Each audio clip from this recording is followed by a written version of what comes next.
परमेश्वर ने उस मनुष्य को अपने पास लाने के लिए अपने इकलौते पुत्र यीशु मसीह को भेजा। इस कहानी के जरिए, इस नाटक के जरिए हमने एक छोटा सा दिखाने की कोशिश की है।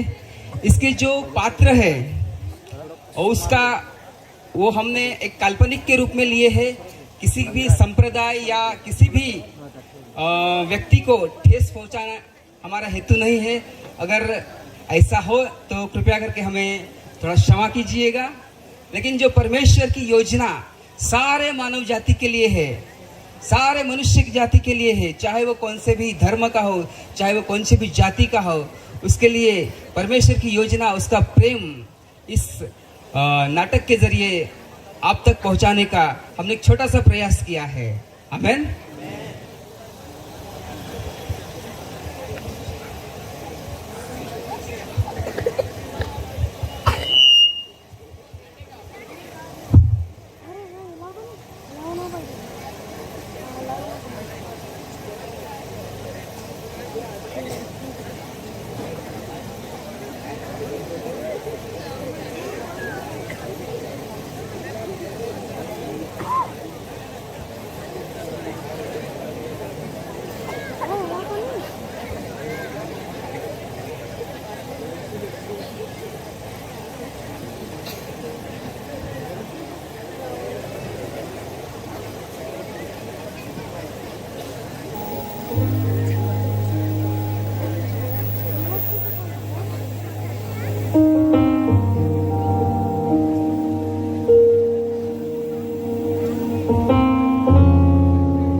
छोटा सा नाटक शुरू होता है। आदि में परमेश्वर ने आकाश और पृथ्वी की सृष्टि की और पृथ्वी सुनसान और बेढौल पड़ी हुई थी। तब परमेश्वर ने कहा उजियाला हो, तब उजियाला हो गया। और इस प्रकार 6 दिन के अंदर में परमेश्वर ने पृथ्वी पर की जितनी भी वस्तुएं हैं, चाहे वो जीव जंतु हो, पशु पक्षी हो, पेड़ पौधे हो, सारे चीजें परमेश्वर ने 6 दिन में बनाया। और उसमें अंत में कहा कि हम मनुष्य को अपने स्वरूप और अपने समानता में बनाएंगे। तब उसने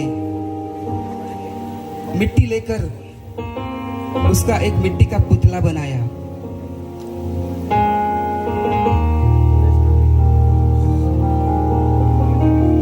और उसके अंदर में जीवन का श्वास फूका और मनुष्य जीवित प्राणी बना। और परमेश्वर ने उसका नाम आदम रखा और उसको लेकर एदेन के वाटिका में रखा। तब परमेश्वर ने उसको आज्ञा दी कि तू बगीचे के सभी वृक्ष का फल खा सकता है, लेकिन जो बगीचे के बीच में है, जो भले बुरे के ज्ञान का वृक्ष है, उस फल को न तो तू छूना और न उसको खाना। आदम अदन की वाटिका के अंदर में अकेला घूम रहा था। उसके साथ में कोई मेल खाए ऐसा कोई नहीं था। तब परमेश्वर ने उसको एक दिन भारी नींद में डाला और उसकी एक पसली निकालकर उसमें से एक स्त्री बनाई और उस स्त्री को परमेश्वर ने आदम के पास लेके आया और आदम ने उस स्त्री के विषय में कहा कि ये मेरी हड्डी में की हड्डी और मेरी मांस में की मांस है। उस दिन से आदम और हवा दोनों एदन की वाटिका में घूमते फिरते रहे। पूरी एदन की वाटिका के सभी वृक्ष के फल वो खा सकते थे, लेकिन परमेश्वर ने जैसे आज्ञा दिया था कि जो वाटिका के बीच का वृक्ष उसके फल को खाने के लिए मनाही किया था। तभी एक दिन अचानक हवा अकेली थी। तभी उस वाटिका में जो सर्प सबसे धूर्त था वो हवा के पास आता है।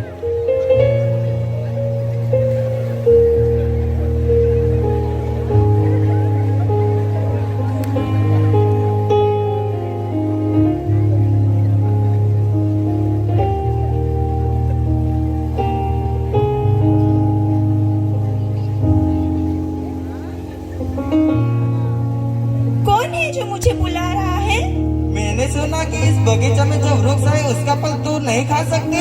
नहीं, ऐसा तो नहीं। मैं सभी फल के वृक्ष का फल खा सकती हूँ, लेकिन प्रभु ने कहा है जो वाटिका के बीच में जीवन और भले और बुरे का जो पेड़ है उसका फल तो तुम न खाना और न छूना। ऐसा है क्या? हाँ, ऐसा ही है। खाओगी तो क्या होगा? मैं मर जाऊंगी खाऊंगी तो। नहीं नहीं नहीं नहीं नहीं, तू बिल्कुल नहीं मरेगी, वरन तू परमेश्वर के समान हो जाओगी। ऐसा है? हाँ। और ये कहकर उस तुर्त ने उस हवा को बहकाकर वो वहां से चला गया और हवा उस एदन के वाटिका में घूमते फिरते उस भले और बुरे के वृक्ष के पास आ पहुंची और उसने देखा कि फल देखने में बहुत सुंदर है तो खाने में भी बहुत सुंदर होगा। उसने धीरे से उस फल को तोड़ा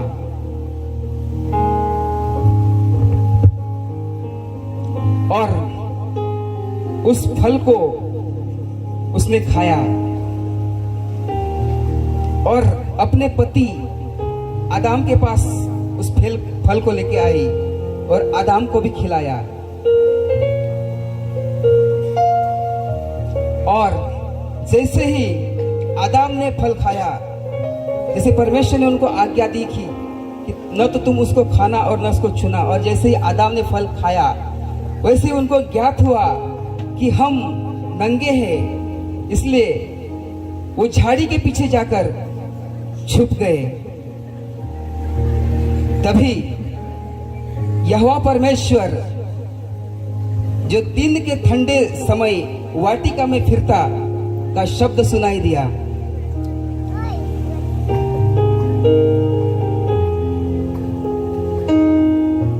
आदम, ए आदम, तू कहाँ है?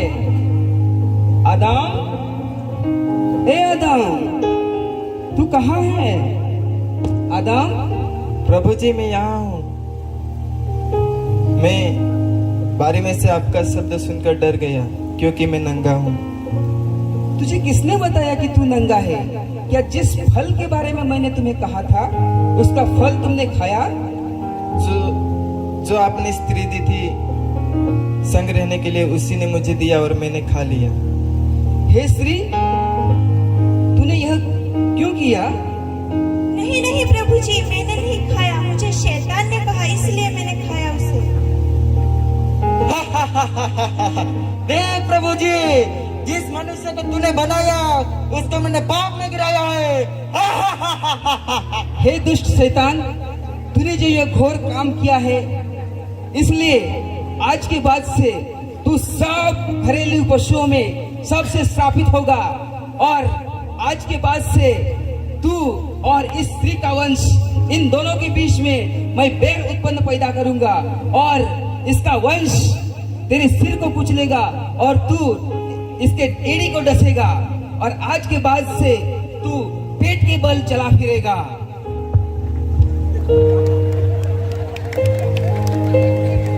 और जब आदम और हवा ने परमेश्वर की आज्ञा को तोड़ दिया तो उनको एदेन के वाटिका से परमेश्वर ने बाहर निकाल दिया और वो एदेन के वाटिका से बाहर निकल गए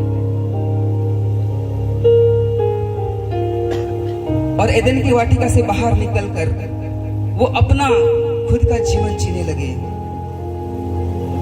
तभी समय बीतता गया, साल बीतते गए, उनके द्वारा बहुत पीढ़ियां, बहुत कुल, बहुत जाति आदम और हवा के द्वारा उत्पन्न हुई और आदम और हवा ने गुनाह किया।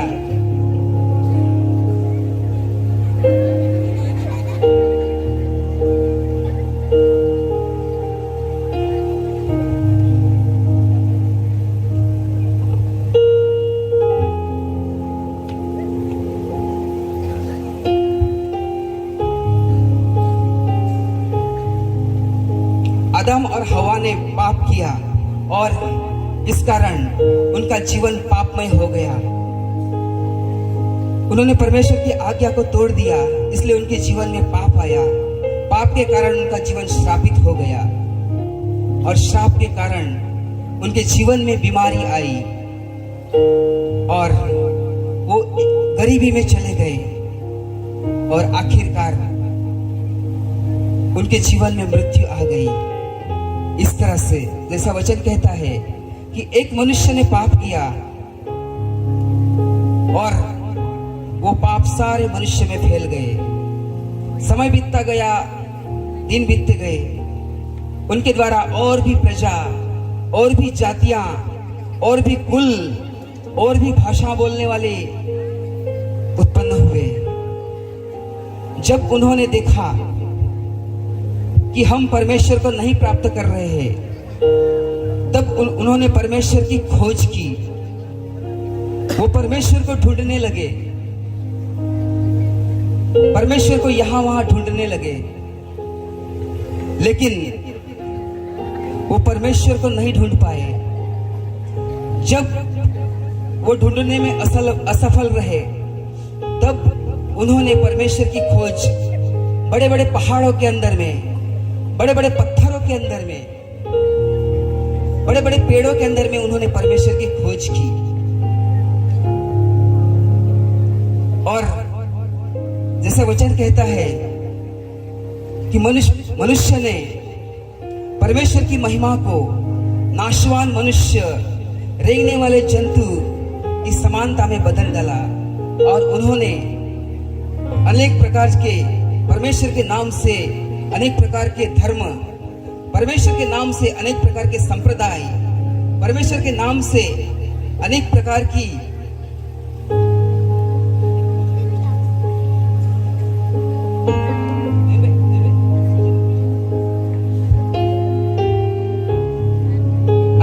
संप्रदाय तैयार किए। उन्हें लगा क्या पता हम ऐसा करके परमेश्वर को प्राप्त करेंगे। वो परमेश्वर की खोज में यहां वहां घूमने लगे, अलग अलग प्रकार के अनुष्ठान, अलग अलग प्रकार की धार्मिक विधियां करके वो परमेश्वर को टटोलने लगे, लेकिन मनुष्य परमेश्वर को नहीं ढूंढ पाया। जब मनुष्य परमेश्वर की खोज में यहां वहां लग गया, किसी पत्थर के अंदर में, किसी पेड़ के अंदर में, किसी मनुष्य के अंदर में, जब मनुष्य परमेश्वर को ढूंढने लगा, तब स्वर्ग से परमेश्वर ने देखा और परमेश्वर ने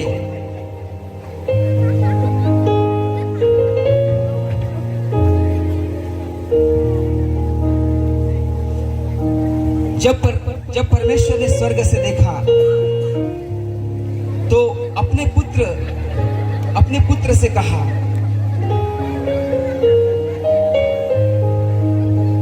हे मेरे पुत्र, आज जिन मनुष्य को हमने बनाया, जिन मनुष्य को हमने उसकी पवित्रता में सृजा, आज वो हमसे दूर होकर आज वो अनेक प्रकार के अनुष्ठानों के अंदर में, अनेक प्रकार के संप्रदाय के अंदर में आज हमें खोज रहा है। हे मेरे पुत्र,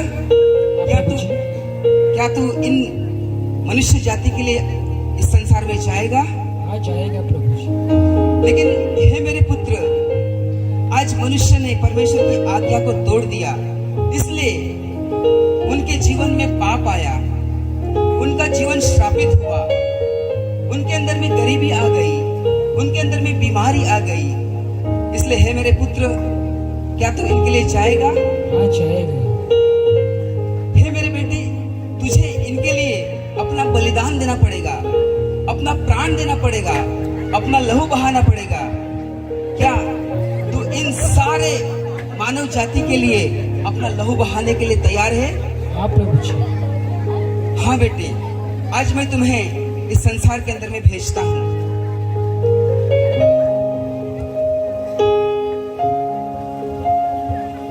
मनुष्य के अंदर में पाप है, लेकिन हे मेरे बेटे, मैं आज तुम्हें उनके लिए धार्मिकता को लेकर भेजता हूँ। ये लेके जाके उनको दे देना। मनुष्य का जीवन एक श्रापित जीवन है, तू उनके लिए आशीष लेके जाना। हाँ प्रभु जी। आज मनुष्य बीमारी के अंदर में जीवन जी रहा है, हे मेरे बेटे, आज तू उनके लिए चंगाई लेके जाना। हाँ प्रभु जी। मनुष्य आज गरीबी के अंदर में जीवन जी रहा है, हे मेरे बेटे, आज तू उनके लिए भरपूरी लेके जाना। हाँ प्रभु जी। मनुष्य के अंदर में आज मृत्यु है, इसलिए तू उनके लिए एक अनंत जीवन लेके जाना। हाँ प्रभु जी। हे मेरे बेटे, तू ये सारी चीजों को लेकर मनुष्य के हाथों में दे देना और उनका जुआ अपने ऊपर उठा लेना। इस प्रकार परमेश्वर का वचन कहता है कि वचन देहधारी हुआ और हमारे बीच में उसने डेरा किया। और जैसा वचन कहता है, परमेश्वर ने जगत से ऐसा प्यार किया कि उसने अपना इकलौता पुत्र दे दिया, ताकि जो कोई उस पर विश्वास करे वो नाश न हो, परंतु बहुतायत का जीवन पाए। मन फिराओ, क्योंकि स्वर्ग का राज्य निकट आ गया है। हे सब परिश्रम करने वालों और बोझ से दबे हुए लोगों, तुम सब मेरे पास आओ, मैं तुम्हें विश्राम दूंगा। और इस प्रकार यीशु मसीह का सुसमाचार सुनकर कई लोग यीशु मसीह के और अपना मन फिराया। कई लोग यीशु मसीह के पास आए। यीशु मसीह का सुसमाचार 2000 साल पहले हमारे बीच में यीशु मसीह आया और उसने यही संदेश दिया, मन फिराओ क्योंकि स्वर्ग का राज्य हमारे निकट आ गया है। मनुष्य के अंदर में पाप था, मनुष्य के अंदर में पाप था और उस पाप के लिए यीशु मसीह एक धार्मिकता का जीवन लेके आया।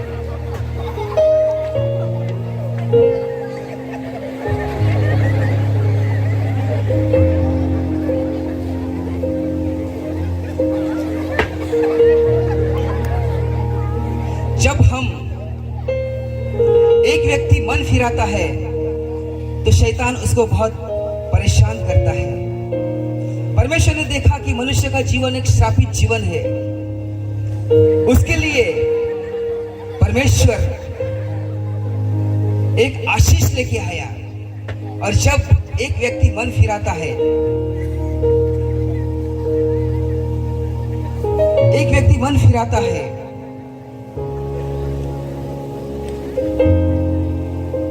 जब परमेश्वर ने देखा कि मनुष्य बीमारी के अंदर में है,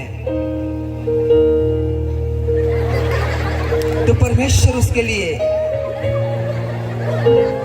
चंगाई लेके आया।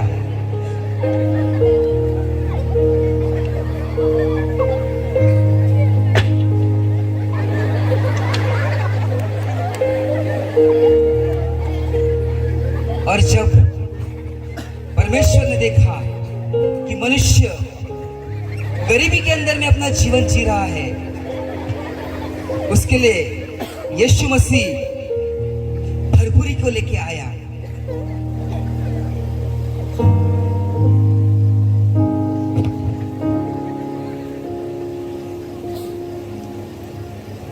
और जब परमेश्वर ने देखा कि मनुष्य के अंदर में मृत्यु है, उस मृत्यु के लिए परमेश्वर एक अनंत काल का जीवन लेके आया।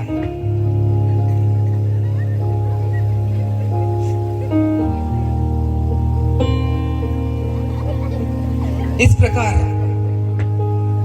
मनुष्य के सारे अपराधों को यीशु मसीह ने अपने ऊपर ले लिया और पापों के बदल, श्राप के बदल, गरीबी के बदल, बीमारी के बदल और मृत्यु के बदल यीशु मसीह हमारे लिए धार्मिकता का जीवन, आशीष का जीवन, चंगाई का जीवन, भरपूरी का जीवन और अनंत काल का जीवन लेके आया। वचन कहता है जो पाप से अज्ञात था उसी को परमेश्वर ने पाप ठहराया और यीशु मसीह हमारे पापों के लिए, हमारे पापों को उसने अपने ऊपर उठा लिया और यीशु मसीह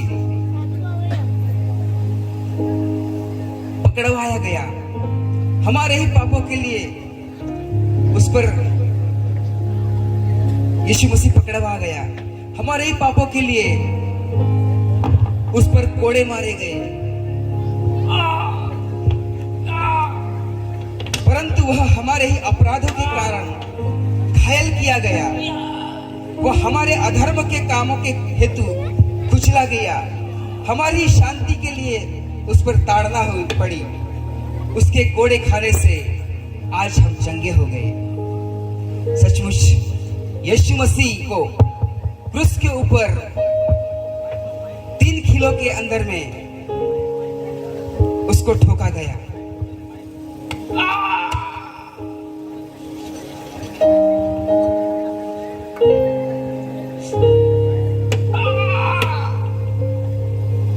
इस प्रकार से परमेश्वर का एकलौता पुत्र यीशु मसीह ने मानव जाति के लिए अपना एकलौता पुत्र बलिदान किया ताकि जो कोई उस पर विश्वास करे उसका नाश न हो परंतु उसको अनंत काल का जीवन प्राप्त हो। सचमुच हमारे सारे अपराधों को यीशु मसीह ने अपने ऊपर ले लिया। जो कोई अपने पापों को मान लेता है और उसको छोड़ देता है उस पर दया की जाती है। और यीशु मसीह जब क्रूस के ऊपर था उसके पसली के अंदर में भाला मारा गया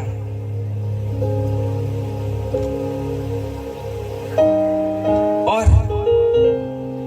अंत में यीशु मसीह ने यह कहकर अपना प्राण छोड़ दिया कि हे मेरे पिता तूने मुझे क्यों त्याग दिया। और यीशु मसीह क्रूस पर से उतारा गया और उसको कब्र में रखा गया और वो 3 दिन के अंदर में उस कब्र में से जीवित हो गया। सचमुच यीशु मसीह हम सभी के पापों को उसने अपने ऊपर ले लिया और हमें उस परमेश्वर ने वो शांति दी है, वो अनंत काल का जीवन दिया है, जो अनंत काल का जीवन लेकर आज हम उस स्वर्ग की में जाने वाले हैं। आमेन। यीशु ने हमें छुड़ाया है पाप जाल से यीशु ने हमें बचाया है, शैतान के जाल से। तो गाओ हालेलुया, तो गाओ हालेलुया, तो गाओ हालेलुया, तो गाओ हालेलुया। यीशु ने हमें बचाया है पापों के जाल से, यीशु ने हमें छुड़ाया है शैतान के जाल से। तो गाओ हालेलुया, तो गाओ हालेलुया, तो गाओ हालेलुया, तो गाओ हालेलुया, तो गाओ हालेलुया, तो गाओ हालेलुया, तो गाओ हालेलुया, तो गाओ हालेलुया। शालोम, शांति और सलाम, ये यीशु का पैगाम। शालोम, शांति और सलाम, हम लाए आपके नाम। शालोम, शांति और सलाम, यह यीशु का पैगाम। तो गाओ हालेलुया, तो गाओ हालेलुया, तो गाओ हालेलुया, तो गाओ हालेलुया, तो गाओ हालेलुया, तो गाओ हालेलुया, तो गाओ हालेलुया, तो गाओ हालेलुया। बोलो यीशु मसीह की। सभी को जोरदार तालियों बजाइए।